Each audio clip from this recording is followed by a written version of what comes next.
మీకు గుర్తునే ఉంటుంది గుజరాత్లో ఒకసారి ఆయన కలిసినటువంటి ముస్లింలు ఆ టోపీ ఇస్తే ఆయన పెట్టుకున్న నిరాకరించాడు, తీసిపడేశాడు. తర్వాత ఆయన ఈవెన్ ఇఫ్తార్ పార్టీలు కూడా నరేంద్ర మోడీ ఇఫ్తార్ పార్టీలకు వ్యతిరేకం. ఎందుకంటే మళ్ళీ పైగా ప్రతిపక్ష పార్టీలను మీరు ముస్లింల బుజ్జగింపు రాజకీయాలు నడుపుతున్నారు. సో ఒక లౌకిక రాజ్యంలో ఇఫ్తార్ పార్టీలు ఏంటి, ముస్లిం ఓట్ బ్యాంక్ పాలిటిక్స్ నడుపుతున్నారని చెప్పి తీవ్రంగా అటాక్ చేస్తూ వచ్చారు.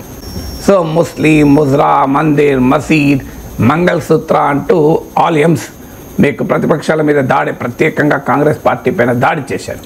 ఇంత స్థాయిలో ట్రివియల్ చేసి పెద్ద అటాక్ చేశారు. మీ మంగళసూత్రాలు తీసుకెళ్ళి ముస్లింలకు ఇస్తారట, అది ముస్లింలకు ఇస్తే మంగళసూత్రాలు ముస్లింలకు ఇస్తారని కూడా ప్రచారం చేశారు. ఈ స్థాయిలో ఓట్ బ్యాంక్ పాలిటిక్స్, బుజ్జగింపు రాజకీయాలు, తుష్టీకరణ, సంతుష్టీకరణ రాజకీయాలు చేస్తారని చెప్పి ఇండియా కూటమి పైన అటాక్ చేసి ఇప్పుడు ఏం చేస్తున్నారు, మళ్ళీ ఎక్కడికి వచ్చారు, మళ్ళీ రంజాన్ తోఫా దాకా వచ్చారు. జగన్ యొక్క సెక్యులర్ క్రెడెన్షియల్స్ ప్రదర్శించుకోవటానికి ఈ మళ్ళీ బుజ్జగింపు రాజకీయాలు చేయాల్సిన అవసరం లేదు. ఇప్పటికీ కూడా తమ ప్రత్యర్థుల్ని ప్రతిరోజు బీజేపీ అటాక్ చేసేది ఏంటి, బుజ్జగింపు రాజకీయాలు. ఇక్కడ మనం తెలంగాణలో చూస్తుంటాం కదా, మసీదులన్నీ అవ్వండి, శివమస్తే మీకు, శివమస్తే మాకు, ఇది రోజు ఇదే కదా అటాక్. సో డైలీ మాబ్ లించింగులు, మూకదాడులు, ఇలా ప్రతి ప్రార్థనా స్థలం పైన వివాదాలు, రోజంతా రాజకీయాలంతా దీని చుట్టే కదా.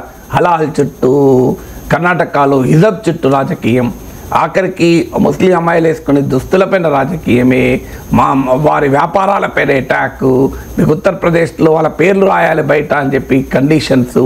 సో బీజేపీ నడుపుతున్న రాజకీయం అంతా యాంటీ ముస్లిం పాలిటిక్స్.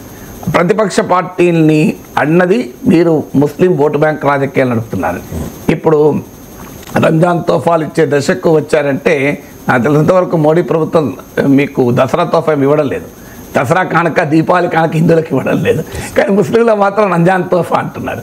మరి దీపావళి కానుక రేపు ఉగాది వస్తుంది, మాకు ఉగాది తోఫా కానుక ఎందుకు ఇవ్వరు? హిందువులకు దసరా కానుక, దీపావళి కానుక కూడా ఇవ్వక ముందు మీరు రంజాన్ తోఫా ఇస్తానంటే ఏంటన్నట్లు? నిజంగా వార్త నిజమే అయితే అంతకన్నా అన్యాయమైంది ఇంకోటి ఉండదు కదా. సో అందువల్ల ఇట్ బేసికల్గా నీవు చెప్తున్న రాజకీయం ఏంటి, చేస్తున్న దాడి ఏంటి, ఇప్పుడు జరుగుతున్న వ్యవహారం ఏంటి? సో అందువల్ల అంటే రాజకీయాల్లో మనం ఏ వైఖరైనా తీసుకుంటే చెల్లుతుంది అనుకుంటే ప్రజలు గమనిస్తారు కదా.